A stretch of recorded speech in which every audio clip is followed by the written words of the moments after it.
Amém? Graças a Deus. Abra a sua Bíblia. Vamos decorar um versículo agora na escola dominical. 1 Tessalonicenses 5,17. Você que é bom aí de decoreba, você vai nos ajudar a decorar esse versículo agora pela manhã. Se você quer aproximar mais, vem para frente. Aqui está mais fresquinho aqui na frente, tá? Mas fique à vontade. Onde você estiver, com certeza vai também ouvir e aproveitar este momento de escola dominical. A melhor e maior escola do mundo. Vamos decorar esse versículo, 1 Tessalonicenses 5,17. Fiquei sozinho aqui hoje? Então vamos ler mesmo, não tem jeito não. Vamos abrir a Bíblia hoje, fiquei sozinho aqui. Ruth, pega ele para mim, Ruth. Não? Poxa vida. Manda o maridão que ele obedece. Não. Você tem uma cara assim, cara, de fera em TI. No celular você entende, né? Você está melhor do que eu, que nem em casa eu entendo. Quem entende lá é as crianças. Eu costumo dizer o seguinte, irmãos, que quando eu nasci de parto natural, olha só, num casebre, bem no interior de Barra de São Francisco, num lugar chamado Valão Fundo. O que tinha lá em Valão Fundo? Nada, só os bois no pasto, que não era nem do papai. Só não conferiu o local, né? Somos conterrâneos de lá, né? É isso. Então, o que eu ouvi quando eu nasci foi o seguinte: os animais berrando lá no pasto. Não ouvi nenhum barulhinho de tecnologia, né? Eu acho que eu levei uns 15 dias para abrir os olhos, e olhe lá. Na época, o umbigo desaparecia com a moeda e amarrava uma cinta no meio. Para o umbigo não... Sabe aquelas coisas? Era assim que eu nasci. Então, eu não nasci vendo nenhuma tecnologia, então isso não ficou impregnado. Mamãe só descobriu que Arildo era Arildo quando eu nasci. Senão podia ser Amarilda, Arilda, né? Mas ela só falou assim, é Arildo, quando eu nasci. Que a parteira falou para ela assim, ó, é um menino, então é Arildo. Que também não seria Arildo, seria Haroldo ou Amarildo. Mas papai chegou lá, falou o nome, o escrivão lá do cartório, acho que entendeu mais ou menos, botou Arildo. Nem Haroldo, nem Amarildo, ficou Arildo. É assim que foi que eu nasci lá em Barra São Francisco, lugar chamado Valão Fundo. Graças a Deus. Então, não sou muito assim chegado à tecnologia, não. Não estou adaptado. Mas as crianças hoje já nascem com os olhos abertos, falando, cantando, tocando violão, né? E toda uma tecnologia do lado. Querendo a senha do Wi-Fi, né? E querendo ali um aparelho logo do lado. Bom, agora vamos parar um pouquinho. Quando o Chumi for fazer o corte, né, pegar daqui para frente. Tá bom? Vamos respirar então, vamos lá. 1 Tessalonicenses 5,17. Vamos lá, vamos ler juntos? 1 Tessalonicenses 5,17. Vamos decorar esse versículo, vamos lá? O que está escrito aí? Orai sem cessar. Decoramos já, né? Orai sem cessar. Obrigado, Deus. Em obediência à palavra do Senhor, começamos assim, orando. E não queremos parar mais. Oh Deus, é a responsabilidade da igreja não parar de orar. Continuar orando. Por isso nos ajude, não só na ministração, mas também na prática, assim como Jesus ensinou os discípulos a orar. A igreja primitiva nos ensinou a orar, mas também Jesus praticou. A igreja primitiva também, Deus, viveu essa verdade na prática da oração. Então, que a nossa geração, Deus, também possa ensinar, ministrar, mas deixar o legado da prática de oração. E aqui, como IPB da Glória, Deus, que esta igreja seja de fato uma casa de oração, um cenáculo, Deus, lugar de oração. E assim, Deus, isso transborde para a minha casa, que a minha casa seja um cenáculo, um lugar de oração. E assim, aonde estiver, Deus, o irmãozinho, a irmãzinha, este lugar também seja um cenáculo, um lugar de oração. E assim, Deus, se cumpra em nós a Tua vontade, para que não deixemos, Deus, de orar. Então, faça a Tua vontade em nós, e não nos deixe esquecer disso. em nome de Jesus. Amém, amém. Então nós vamos estudar. O nosso tema do trimestre, irmãos, é Ixi, estou emocionado hoje, né? Vamos lá. Nosso tema do semestre: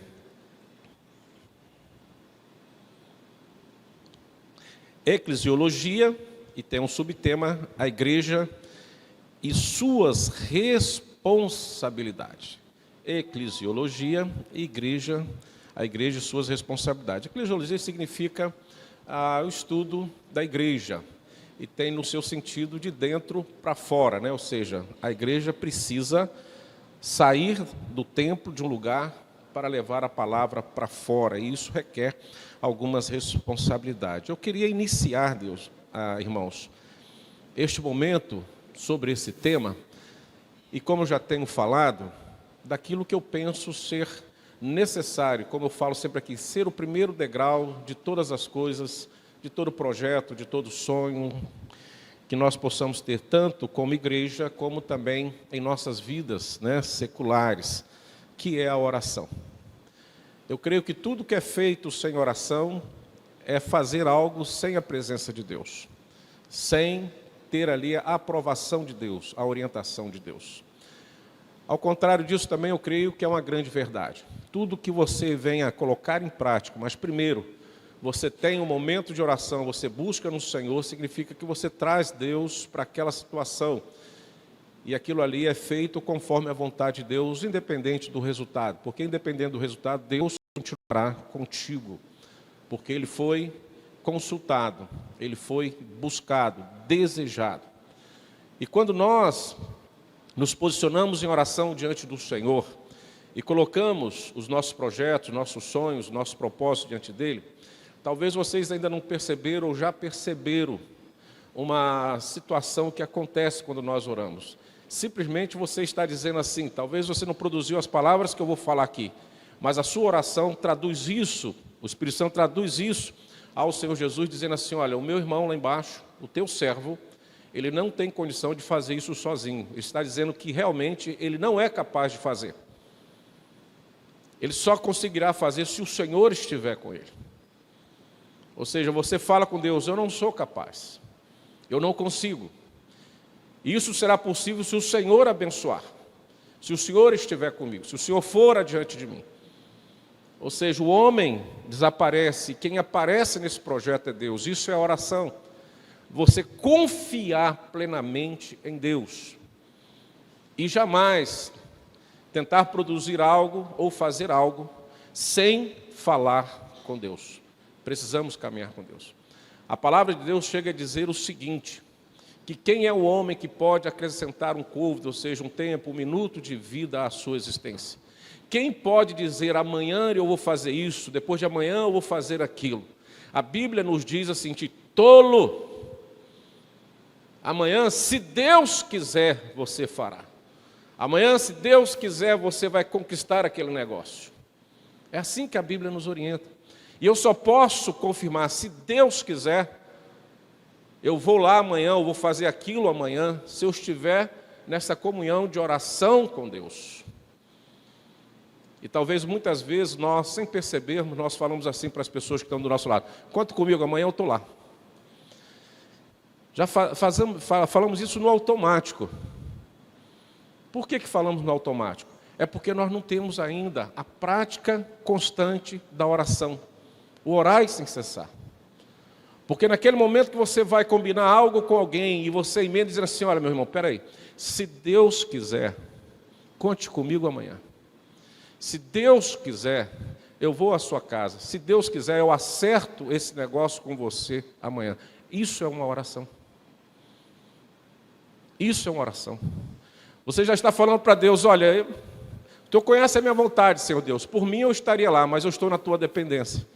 É a tua vontade que importa. É assim que funciona. Porque quando você assume a responsabilidade: eu vou amanhã, e se você não for?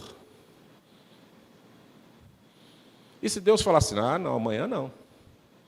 Você vai inventar uma desculpa. Quem sabe desculpa baseada em algumas inverdades, para justificar a sua ausência. Mas quando você fala, se Deus quiser, irmãos, o amanhã, o que você terá que falar com a pessoa será baseado numa verdade. Em algo que você fala assim, olha, infelizmente eu não pude ir, porque isso. E é verdade. Porque a sua vida está em Deus. Então nós vamos explorar, irmãos, nesta manhã, se Deus nos permitir, todo esse tema, né, da oração, a continuidade da oração. Aí vem uma pergunta, a igreja segue praticando? Estamos praticando? O que aconteceu nesta manhã aqui? Tivemos a ministração da Santa Ceia, se Deus permitir, à noite, vamos estar também ministrando novamente. E Jesus falou assim, fazer isso em... Nós temos praticado isso, a Santa Ceia? Temos ou não temos? Temos, com certeza que temos. Não há, à luz das Escrituras, uma definição, a quantidade ao longo do mês, do ano. Há igrejas que praticam uma vez por ano, né? Outras, uma vez por mês, 2 vezes, enfim, cada igreja é livre. Não há na Bíblia, nas Escrituras, quantas vezes tem que se praticar a Santa Ceia do Senhor. Não é isso? Nós praticamos, porque Jesus falou fazer isso em memória de mim. Mas quando nós olhamos Paulo escrevendo a Tessalonicenses, Jesus também falando, e Jesus falou muito sobre oração, ensinou a oração, nós entendemos que ele também falou assim, orai sem cessar. O que significa isso para nós? Se alguém chegasse hoje para você e falasse assim, não pare de fazer o que você está fazendo, até que eu diga que você tenha que parar. O que você entende por isso?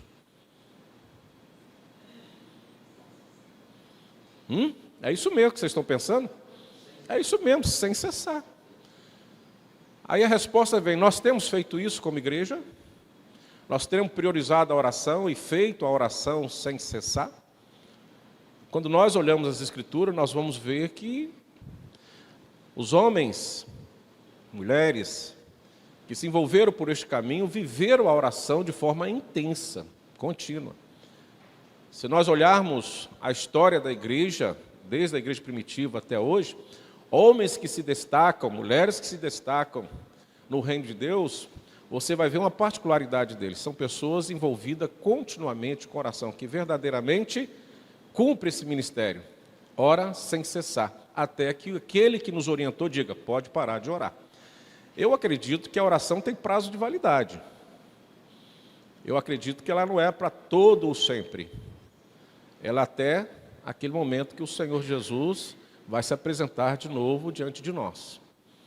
Eu não acredito que nós teremos prática de oração lá no céu. Não haverá mais necessidade disso. Você vai estar adorando o Senhor plenamente, diariamente, vendo-o como Ele é. Não haverá mais um exercício de fé, porque a fé já estará confirmada diante daquilo que o Senhor recebeu pelo próprio Cristo. Vinde, bendito do meu Pai, está aqui o que eu preparei para vocês, para todos sempre. Entrai por esta porta. Então, até que Cristo não venha cumprir esta promessa, a oração precisa continuar. Orai sem cessar. Nós vamos ver isso continuamente nas Escrituras, insistentemente nas Escrituras. Porque, não me lembro quem falou, mas há uma frase de alguém muito íntimo de Deus, que chegou a dizer assim, não sei se foi no sermão ou numa palestra, que aquele que não ora está morto. Se eu não oro, eu estou morto. E se nós formos fazer uma análise de quem morreu, podemos dizer o quê? O que uma pessoa morta pode fazer? Nada. Nada. E à luz das Escrituras, quem não ora está morto espiritualmente. Aí eu pergunto, quem está morto espiritualmente pode fazer o quê dentro do reino de Deus? Nada. Nada. É uma frase que traz um impacto ao nosso coração, que precisamos rever. Então nós vamos explorar alguns aspectos centrais da oração como a igreja e ver se nós temos praticado, porque esta É uma das obediências da igreja à luz das Escrituras, conforme Deus nos ensinou, né? Primeiro eu quero definir, irmãos, dentro de um pensamento reformado, diante da confissão de fé de Westminster, o que é oração, a definição de oração. Nós encontramos lá a seguinte, que a oração é a comunicação entre o crente, aquele que crê, e Deus. Então vamos definir isso aqui claramente. Só há uma forma de você falar com Deus, através da oração, certo? Não tem outro meio. A oração. É a oração que é a chave do céu. A oração é a chave do coração de Deus. A oração é a chave que movimenta o Senhor Deus em favor do seu povo. Não tem outra chave. É a oração. E a confissão de fé nos diz assim, que a oração é oferecer os nossos desejos a Deus por coisas conforme a sua vontade, em nome de Cristo, com a confissão dos nossos pecados e, no final, em agradecimento pelo seu favor, pela sua graça, que nos atinge todos os dias da nossa existência, a sua misericórdia. Então a oração é isso, né? Oferecer a Deus os nossos desejos. Senhor, eu desejo a minha aposentadoria. Senhor, eu desejo a minha cura. Senhor, eu desejo a transformação, a restauração de alguém, de um ente querido. Eu desejo a mudança da nação. Eu desejo que o meu vizinho, eu desejo tantas coisas. Pastor, é pecado você falar isso com Cristo? Jamais. Não há excesso na oração, eu penso isso. Não há exagero na oração, eu penso assim, irmãos. Nós vamos ver isso no final um pouquinho melhor. Desde que nós entregamos na mão de Deus e pela oração dizemos assim, mas faça a tua vontade. Mas faça a tua vontade. Quando nós falamos assim na oração, conforme o Senhor Jesus nos ensinou, e volta a lembrar, não ficou só na teoria, mas ficou na prática, e nós vamos ver ele lá no Getsêmani dizendo isso com muita assim, clareza, quando ele diz assim, Pai, passa de mim este cálice, mas contudo, completa para mim, igreja, contudo, não seja como eu quero, mas faça o quê? A tua vontade. Vocês pensaram direitinho o que Jesus tinha pedido ao Pai? O que ele estava pedindo ao Pai naquele momento? Eu não quero morrer pelos pecadores. Eu não quero ir para a cruz.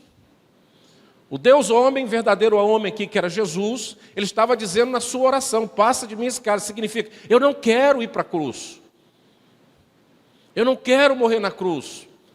Eu não quero levar sobre mim os pecados dos escolhidos, dos eleitos, daquele que o Senhor tem preparado. Eu não quero, é a minha vontade. O Deus homem, Jesus Cristo, falou assim para Cristo no Getsêmani. Ele exagerou? Não. Ele pecou? Não. Ele veio à terra em obediência à vontade do Pai? Veio. E naquele momento ele diz assim, não é o que eu quero. Mas aí ele diz e fecha como? Seja feita a tua vontade. Então, exclui o que eu falei. Não interessa o que eu falei. O que Deus resolve fazer? Seguir o seu projeto. Seguir a sua promessa. Seguir a aliança que ele fez com o Filho. Que o seu nome seria glorificado. E que ele seria morto em prol dos nossos pecados, da nossa salvação. O pecado que estava em mim agora iria para ele. Ele se fez pecador por mim e por você.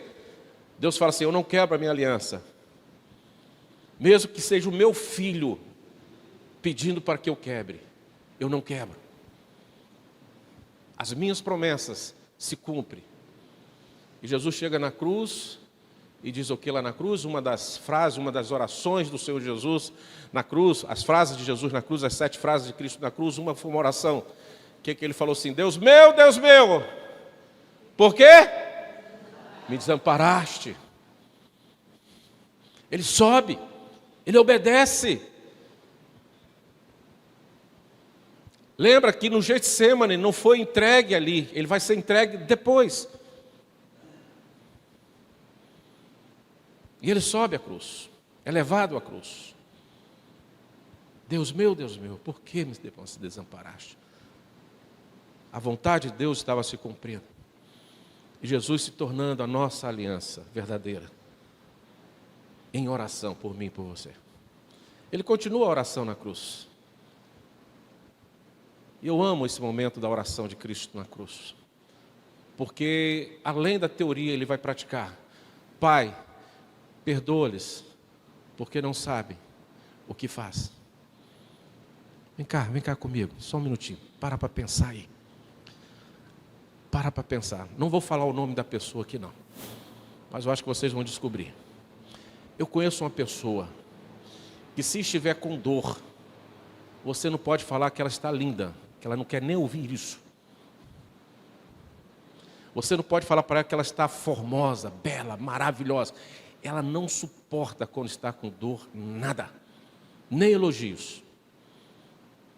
Ela quer ficar ali porque ela não tem condições de se manifestar em dor. Nem para aceitar o elogio, para nada. Está mais fácil ela descarregar em cima de você o que está sentindo. O que você faz quando está com dor? O que você faz quando a dor que você está sentindo é provocada por alguma coisa ou por alguém que está sendo injusto com você? O que você faz? Qual é a sua oração? Você consegue orar por essa pessoa?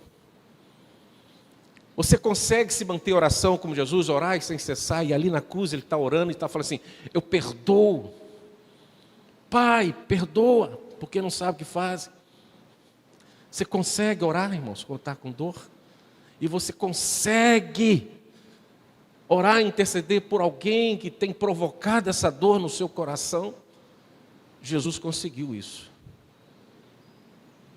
Ele sai da teoria e entra na prática. Perdoa, Pai, porque não sabe o que faz. Isso é orar sem cessar. Fala, querido. Fala, Augusto. Fala conosco. Fala alto.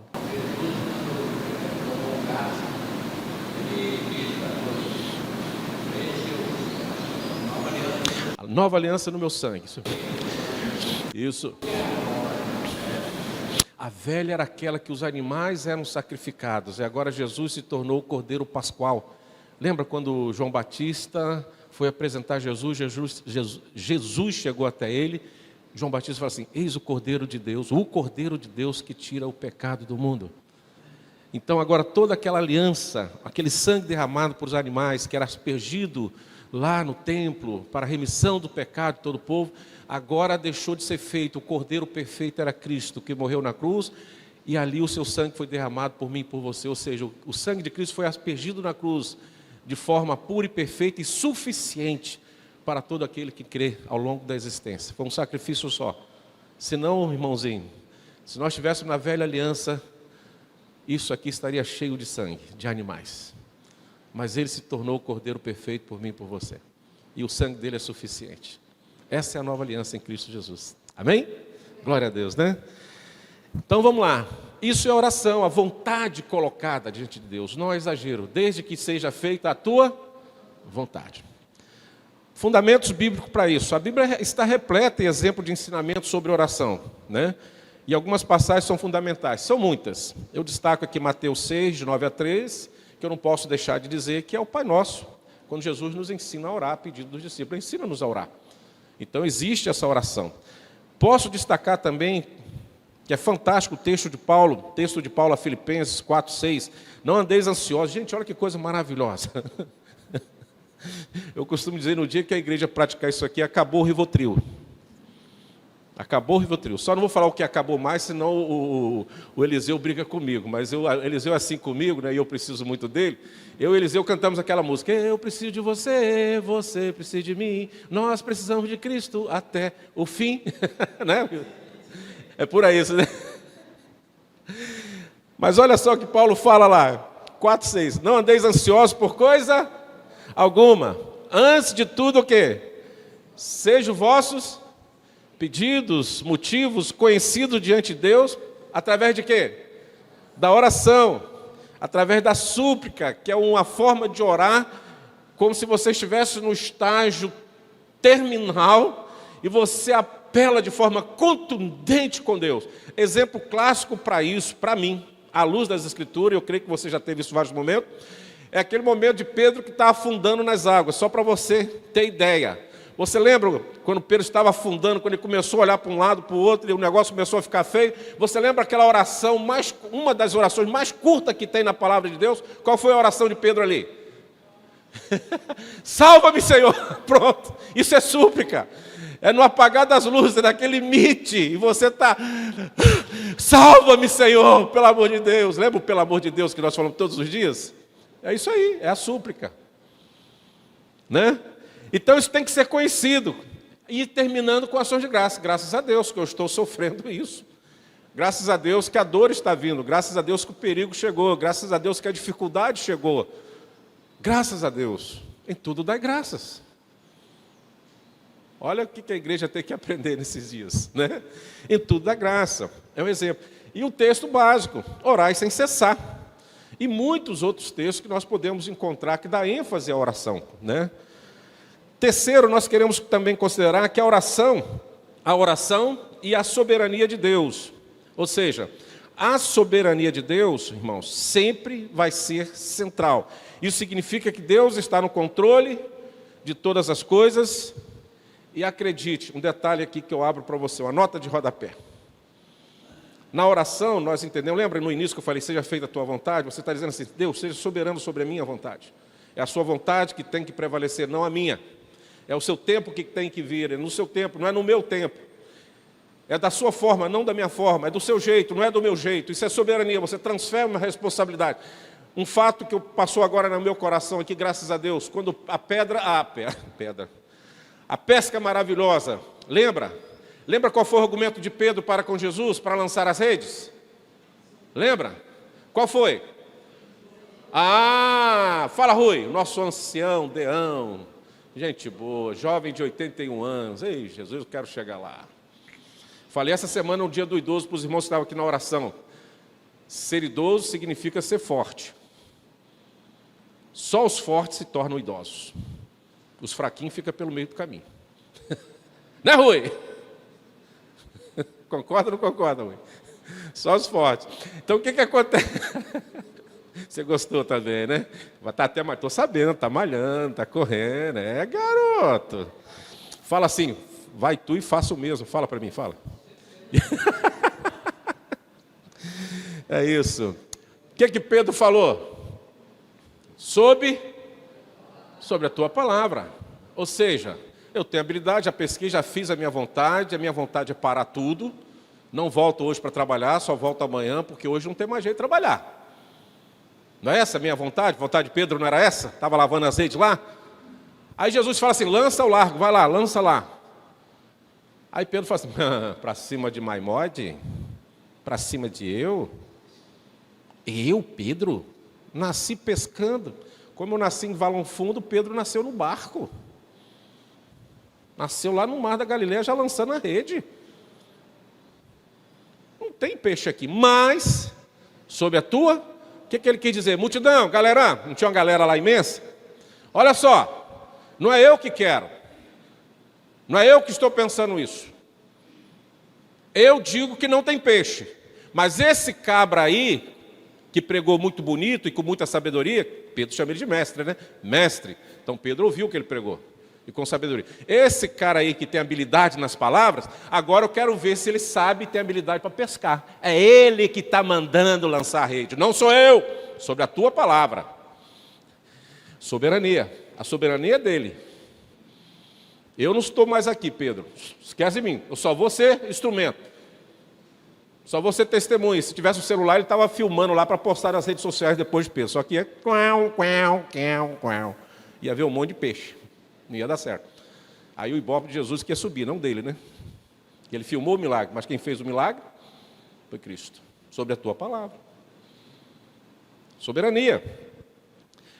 Então isso significa, e a nota de rodapé, que quando nós oramos, entendemos a soberania de Deus e confiamos, até as respostas às orações é soberania de Deus. A resposta é. A resposta é a soberania de Deus. Ah, não era bem isso que eu queria, mas se foi Deus, nós falamos assim, estou de acordo. Eu estou de acordo. Entretanto, isso não anula a importância da oração. Precisamos orar. Então, a oração é o meio pelo qual Deus realiza o seu propósito, a sua vontade, de forma soberana. Olha que coisa interessante. Soberania de Deus não anula o nosso orai sem cessar. Nós temos praticado, a igreja tem praticado. Então, Calvino pensa assim e vai enfatizar, dizendo assim: a oração nos transforma e nos conforma à vontade de Deus. Ou seja, você acabou de falar o amém e você já está com o coração molinho, molinho. Já está amaciado pelo Espírito Santo, pela graça. O que vier é lucro. Amém, glória a Deus. É assim. Quando oramos, a oração transforma e nos conforma à vontade de Deus. Meio que muitas vezes você percebe a vontade de Deus e a vontade de Deus faz com que você desça as lágrimas. Que às vezes você venha sentir dores. Mas essa é a vontade de Deus. É o desejo de Deus. Ele é soberano. O que nós também podemos enfatizar na oração e que a igreja precisa entender e compreender, o papel de Cristo na oração. O papel de Cristo na oração. Há uma aceitação entre nós, igreja reformada, igreja presbiteriana e tantas outras, que nós só temos um mediador. Quem é o nosso mediador? Quem é? Jesus Cristo. Então, o papel de Cristo na oração é que Ele é o nosso mediador. Se você for lá em Hebreus 4, 14, 16, aprendemos que podemos nos aproximar de Deus, primeiro, com confiança. Com confiança, senão nós ficamos semelhantes às ondas, né? Vai, não vai, né? Porque temos um sumo sacerdote, que se fez sumo sacerdote na obediência ao Pai, uma palavra muito bonita de Hebreus, que Jesus se tornou o sumo sacerdote quando ele obedece à vontade do Pai. E qual era a vontade do Pai? É que ele fosse sacrificado. Então ele vai ao Santo Santo e o seu sangue é aspergido. Quem podia entrar lá no Santo Santo? Só o sumo sacerdote. E ele se transforma no sumo sacerdote à semelhança maior do que Melquisedeque. O único que intercede por nós. Jesus, não temos outro. Então nós podemos aproximar de Deus com confiança porque temos um sumo sacerdote que intercede por nós todos os dias. Essa era a função do sacerdote. Quando os sacrifícios eram feitos para os animais, ele sacrificava e intercedia para que o perdão dos nossos pecados do povo acontecesse. Então nossas orações são feitas em nome de Jesus, pois é através dele que temos acesso ao Pai. Eu gosto muito da doutrina da oração, que a igreja precisa aprender, porque ela tem uma sequência lógica à luz das Escrituras. Então, primeiro, eu estou orando. Segundo, nós vamos ver aqui agora, não precisa ser nessa ordem, essa oração chega a Jesus. Nós vamos ver como que chega a Jesus. E ele intercede por nós a Deus Pai. Olha só a escadinha da oração. E como que a oração chega a Jesus? Vamos lá. Outro aspecto da oração, pelo Espírito Santo. Nós temos Jesus como mediador, né, a sua função, e ele recebe a oração através do Espírito Santo. E há um texto de difícil interpretação, mas que nós tentamos buscar de uma forma bem simplificada a explicação disso, e é extremamente contundente, que está lá em Romanos 8, 26, 27. Romanos 8, 26, 27. O Espírito Santo desempenha um papel vital, essencial, exclusivo na oração. Se Jesus é o nosso intercessor, né, aquele que intercede por nós, o Espírito Santo é aquele mensageiro das nossas orações. E Paulo ensina lá em Romanos 26, 27, que os irmãos vão estar lendo aí, que o Espírito Santo intercede por nós com gemidos inexprimíveis, ajudando-nos em nossas fraquezas e guiando-nos a orar conforme a vontade de Deus. Então, o Espírito Santo é aquele que vigia a nossa oração e que dá a perfeita interpretação, para que eu não atropele e não chegue ao trono de graça de forma inadequada. Então tem uma escadinha.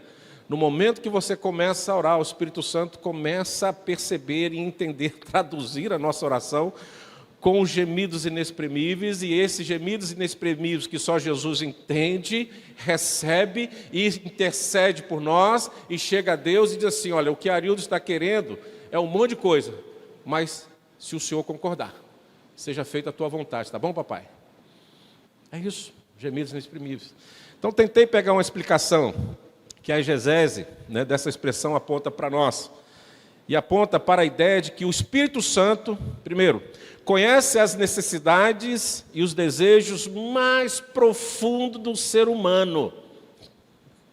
É Ele que conhece a verdade dos nossos corações, primeiro do que nós. Eu me atrevo a falar dessa forma. Primeiro do que nós. Pastor, o que é isso? É mistério, irmão. Então anda no mistério. Antes da sua vontade, o Espírito Santo já conhece a sua vontade. E sabe se essa vontade está de acordo com a vontade de Deus. E é Ele que vai fazer essa interlocução com Jesus. E Jesus, intercedendo de forma graciosa, através da sua misericórdia, do seu olhar de compaixão, e sabido que Deus é fiel, e aquilo que nós pedimos em nome do Senhor Jesus, crendo, o Pai lhe fará. É Ele que chega lá e apresenta ao Deus Pai as nossas petições, os desejos mais profundos que você ainda não conhece, mesmo quando esse não consegue e nós não conseguimos expressá-los em palavras, né? Então o Espírito Santo age como intercessor diante de Deus, traduzindo essas angústias, dificuldades, necessidades, com uma profundidade e precisão maior do que a inteligência artificial que você conheça hoje, muito maior, e apresenta ao Deus Filho, para que o Deus Filho apresente ao Deus Pai. Pode falar. O que eu vejo a necessidade da ação do Espírito Santo? Se a gente observar a palavra de Deus, porque realmente nós sabemos orar, nós oramos, Deus nos resolve na nossa oração, Deus ouve de uma vez. Mas a versículo diz que nós não sabemos orar como convém. Então, por isso, a ação do Espírito Santo é necessária. É isso. Se a gente olhar de trás para frente, vamos colocar assim, a ação do Espírito Santo é necessária, porque eu não sei orar como convém. Porque na minha vivência, no meu dia a dia, entre as minhas questões pessoais, entre o meu querer, o meu gosto, as necessidades que nem são tantas necessidades assim, e Deus sabe do nosso coração, do nosso futuro, da nossa vida. Então, o Espírito Santo intercede como um mediador para que essa oração que eu não sei orar como convém, ela seja transformada e que Deus ouça. Eu costumo dizer assim, seja ajustada conforme a vontade de Deus, para que não chegue nenhum ruído diante de Deus que impeça a sua ação em nosso favor. Entende isso? Então veja bem, a oração, como nós falamos, Jesus ensinou, ela precisa, nós vamos ver mais lá na frente assim, ser de acordo com a vontade de Deus. Há orações que não é a vontade de Deus, e são temerárias. Só para finalizar, a oração, por mais eloquente que ela seja, ou por mais, entre aspas, simples que seja, todos passam pelo fruto do Espírito Santo. Sempre. Tem pessoas que conseguem fazer uma levantada de mão, uma questão diferenciada, mas tem que ficar uma pessoa contigo. Então, todas as orações passam pelo fruto do Espírito. Eu posso pegar dois exemplos bíblicos, por exemplo, a oração de Ana não se ouve voz. A oração de Ana não se ouve voz, só expressão de corpo. A ponto do sacerdote falar assim, está bêbada. Aí o que o Espírito Santo lá resolve? Olha, Deus Filho, ela não está bêbada. E o seu pedido é coerente, porque ela está amargurada de alma. Então ela não resolveu tomar as atitudes a exemplo de Sara. Toma minha serviçal, Abraão, fica à vontade. E Ana com um problema sério. Ana recorre a quê para resolver o seu problema? faz o que na sua oração? Qual foi a sua promessa? Qual foi a sua promessa, irmãos? Ela não tinha filho nenhum. Se o Senhor achar graça diante da tua serva, isso não foi em palavras, foi em gemidos, que o homem não entendia, mas o Espírito Santo entendeu. E chegou para Jesus e falou assim: olha, o que ela está falando, ela tem coragem de cumprir, então o Senhor pode atender.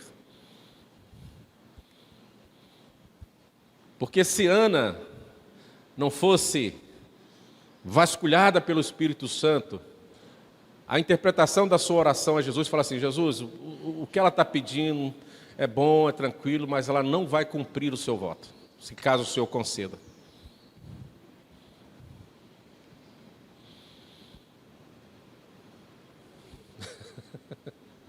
Alguém discorda?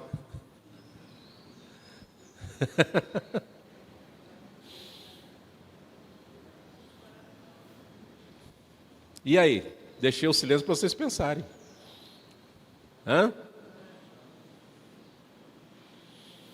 Então Jesus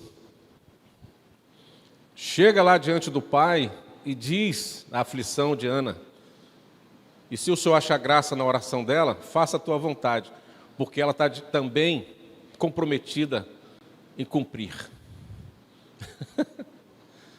O Espírito Santo não erra e Deus não erra, irmãos. Vamos pensar o contrário, para vocês ficarem assim um pouquinho mais aliviados? Vamos supor que Ana tem um filho e se apaixona pelo filho, amamenta o filho, e depois já vem na tenra idade, pronto para mandar para a salinha de EBD da tia Tereza, certinho agora. Aí ela fala: não posso ficar sem meu primogênito. Vocês lembram o teor da promessa de Ana em relação ao amor de mãe para com o filho? Vocês têm ideia do que é? Né? Então o Espírito Santo olha e fala assim: olha, essa oração imperceptível ao homem, mas eu conheço Ana tão profundamente, além do que ela se conhece, que o Senhor pode atender o seu pedido, porque ela vai cumprir. E assim Deus não erra na sua vontade. Fala, Tereza. Não vai dizer que você deu aula para...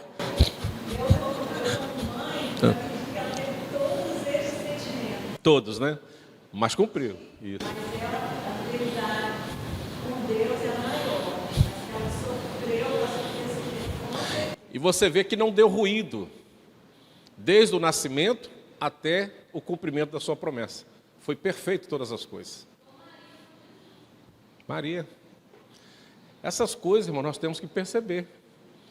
Então, quando Deus fala assim: eu não vou te dar, porque Ele sabe. Quando Deus fala assim: espera, porque Ele sabe. Quando Deus fala sim, é porque Ele sabe. As coisas vão acontecer de acordo com a vontade de Deus. Isso é oração, soberania de Deus. Então esse conceito reforça a proximidade e cuidado do Espírito Santo em relação à fraqueza humana e principalmente na oração. Assim, o termo gemidos inexprimíveis ressalta a ajuda sobrenatural do Espírito Santo para que mesmo em nossas incapacidades de orar ou de nos expressarmos corretamente, as nossas necessidades mais íntimas sejam levadas a Deus. É isso, né? Outro, para a gente caminhar para encerrar, os tipos de oração que nós temos à luz das Escrituras e que a palavra de Deus nos ensina na tradição reformada. O que nós temos que incluir na oração? Primeiro, adoração, reconhecer a grandeza de Deus. Tu és Deus, Criador de todas as coisas, Tu és soberano. Reconhece a grandeza de Deus, exalte ao Senhor pela sua grandeza, pelo seu poder. Reconheça que você é servo e serva de um Deus todo-poderoso. Então a sua oração tem que exaltá-lo. Mesmo que lá no seu íntimo você perceba que o seu problema ainda não foi resolvido, mas pela fé você crê que você está diante do Deus verdadeiro, o maior Deus, o Deus mais poderoso, o Deus criador de todas as coisas. Você exalta. Isso é adoração. Independente da resposta de Deus, todo dia você tem este caminho na sua oração. Segundo, confissão. A gente bate nessa técnica das crianças, que eu acredito que a gente não aprendeu, nós mais velhos, fazer oração por oração. Aí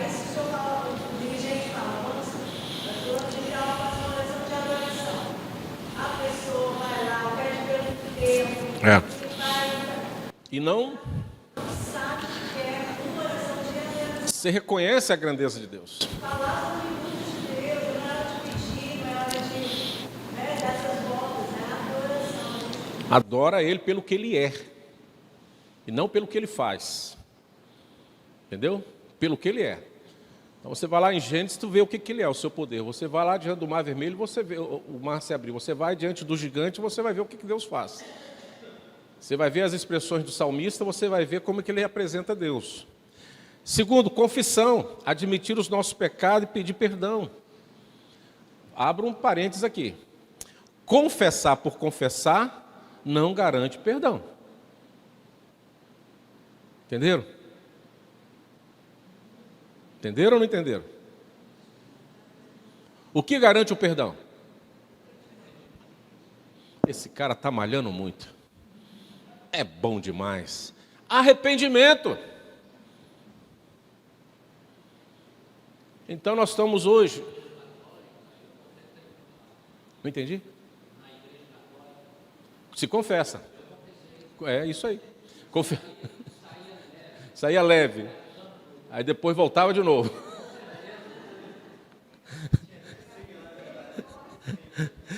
Aí você completou o que eu ia falar a respeito da confissão de pecados e arrependimento e perdão. Quando nós nos arrependemos, por isso que a confissão, ela não é suficiente, porque a confissão te leva ao vômito de novo. A confissão te leva à lama de novo. Mas o arrependimento, você rejeita o vômito e rejeita a lama. Você não volta mais lá. Você não pisa mais lá. Mudou, você sepultou aquilo, nasceu de novo. Isso é arrependimento. A não prática mais daquele mesmo pecado. Isso é arrependimento. Então, na oração, confissão, admitir os pecados, sou pecador, miserável, arrependo e peço perdão. E termina com ações de graça, que expressa a gratidão por todas as bênçãos, como nós temos falado. E a súplica, que eu falei lá no início, de Pedro, lá, salve-me, Senhor, apresentar nossas necessidades, pedidos a Deus, com fé, com confiança. Outro aspecto da oração, a oração é a vontade de Deus. O catecismo diz assim, que devemos orar por tudo aquilo que é conforme a vontade de Deus. Por isso que eu falei que eu ia voltar lá sobre a tua palavra, que a gente não erra. Isso significa que as nossas orações devem estar alinhadas com o propósito revelado de Deus nas Escrituras. Por isso que o Espírito Santo intercede lá por nós, com gemidos inexprimíveis a Jesus. Para que não venhamos a orarmos de forma contrária às Escrituras. E praticar algo contrário às Escrituras. Senão o peso é maior. Muito maior. Eu gosto muito quando Jesus está iniciando o seu ministério com 40 dias de jejum e oração. E no finalzinho do seu jejum, que ele está lá fragilizado, aparece Satanás ali para tentá-lo. Aparece ou não aparece? E uma das tentações, que foi no 3, ele fala com o Senhor Jesus lá do alto do pináculo, se lança. E presta atenção ali, o diabo pede ao Senhor Jesus para que quando ele lançar, ele ore, para que Deus providencie o quê? Anjos para quê? Olha o diabo ensinando Jesus a orar. Só que o diabo estava ensinando Jesus a orar, não na conformidade da palavra de Deus, mas segundo a conformidade maligna. Tentar a Deus. Tentar a Deus. Jesus responde para ele, está escrito, não tentarás o Senhor teu Deus. Jesus sabia que o Pai podia fazer isso? É só você lembrar da ressurreição de Lázaro. Olha que oração simplória do Senhor Jesus e objetivo, mas ele faz antes de dizer, Lázaro sai para fora. Ele fala, mestre, para que todos pudessem ouvir ali, está claro ali, eu oro e clamo, porque tu me ouves, eu sempre tu me ouves, mas para que todos creiam que é tu que está fazendo. A glória de Deus, ele exalta o Senhor, ele adora o Pai e faz o seu pedido. Lázaro sai para fora, conformidade à palavra de Deus. Agora, eu estou no bem bom, eu estou no meu carrão, A velocidade máxima é 80. E eu estou a 180. Me protege, Senhor. Me protege, Senhor. Me livra de todo perigo, de todo mal. E você está... Ah, meu irmão. Nem anjo anda ali com você. Já saiu há muito tempo. Você está sozinho. Você está contrário à vontade de Deus. Você está desobedecendo. Desobediência total. E está orando na desobediência. Não pode. Vocês entenderam o exemplo? Jesus falou assim, não tenta o Senhor teu Deus. Eu vi uma cena na época da Covid, que eu falei assim, Senhor Jesus, tenha misericórdia, porque nós que estamos à frente, ministrando, nós temos que ter muito cuidado com o que a gente ensina. E eu vi uma cena de um líder religioso, vou falar líder religioso, que me fez falar assim, essa pessoa não sabe nada de oração, não sabe nada de Bíblia. Na sua simulação de fé, querendo dizer ao seu povo que ele tinha fé absoluta em Deus, e que Deus estava ali para servi-lo conforme a vontade dele, não conforme a vontade de Deus, ele simulava, se é verdade ou não sei, mas era o que aparecia, ele pegava uma máscara, que se dizia de uma pessoa contaminada por Covid, e cheirava e passava no rosto, dizendo, isso não me pega, Deus está comigo, Deus é forte. Não sei o que aconteceu com ele, não tem, mas essa cena eu vi, até aí eu vi. Daí para frente Deus sabe. E eu fico confortável com isso, que Deus sabe todas as coisas mesmo. Isso é tentar o Senhor. Eu sei que Deus curou o Covid de muita gente. Eu vi isso no loco, tantas coisas que eu já vi Deus fazer. Mas nem por isso eu desejo uma doença para que Deus revele a sua vontade em mim, como se eu mandasse em Deus. Tem gente que se finge de coitadinho para dizer que Deus tem que levantar a sua vida. Que é isso? Tem gente que se sente miserável demais para dizer que tem uma fé depois absoluta, que Deus está nas suas mãos, Ele faz com Deus o que quiser. Não tente o Senhor teu Deus. Se Deus te deu os 10 mandamentos, siga os 10 mandamentos, nada mais, nada menos, só isso. Não ultrapasse o sinal, para depois invocar a presença de Deus. Isso é um limite, entendeu isso? Então, oração precisa ser conforme a vontade de Deus, conforme as Escrituras. E não aquilo que eu quero fazer de Deus. O poder da oração, embora Deus seja soberano, a oração é eficaz. Tiago fala isso. Então, a importância da perseverança, orar sem cessar na oração, e a igreja precisa fazer isso, que a Bíblia nos ensina, e Jesus vai falar isso lá em de 8, a parábola do juiz iníquo, vocês podem ver isso. Jesus vai incentivar para que a igreja fique orando sem cessar, em todo o tempo. Então, a tradição reformada enfatiza que devemos orar continuamente, confiando que Deus, em seu tempo perfeito, responderá de acordo com a sua... Você crê nisso? Você ora assim? Então eu concluo.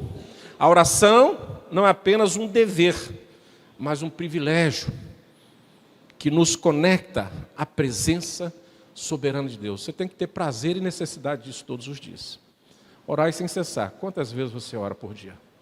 Qual é o seu tempo com Deus? Um dos exemplos mais conhecidos que nós temos, que podemos falar, e é claro, e é verídico, todos nós mencionamos, é de Lutero. Lutero tinha uma rotina de 2 horas de oração por dia. A sua biografia diz que era das primeiras horas da manhã. E quando ele tinha muito acúmulo de atividade, ele não reduzia o tempo de oração, ele aumentava. Ele acordava mais cedo ainda e orava 4 horas. De 3 a 4 horas por dia. Eu lembro de Daniel, 3 vezes por dia orava. E com certeza não era a oração que nós muitas vezes fazemos isso na hora do almoço. Faça mal, faça bem, em nome de Jesus, amém. Não era assim. Não era assim a oração de Daniel. 3 vezes por dia diz que ele entrava no seu quarto, abria a janela para Jerusalém, se ajoelhava, se prostrava e orava. Mesmo ameaçado, ele não mudava. Isso é conversar com Deus. Ele nos molda, ela nos molda, a oração nos molda, nos fortalece, nos alinha com a vontade divina, sempre através de Cristo e com o auxílio do Espírito Santo. Olha que bênção. Como crentes reformados, devemos orar com confiança, orarmos com gratidão, orarmos com submissão à vontade de Deus, sabendo que Ele ouve e responde segundo os seus propósitos eternos, que não podem ser mudados. Posso ouvir um amém? Amém. Glória a Deus. Eu acho que nós crescemos mais um pouquinho E vamos, a continuidade da oração, a igreja segue praticando. Tomara que você responda sim. A igreja, se não tem praticado, agora é um compromisso. Nós vamos praticar. Você que está aqui nesta manhã, você que nos ouve em sua casa neste momento, pratique orar sem cessar, em todo o tempo. Em todo o tempo. Esse é o nosso caminho, o caminho da igreja. É o primeiro degrau, irmãos, para depois tentarmos o segundo degrau. O primeiro degrau da oração tem que estar bem fundamentado na nossa existência.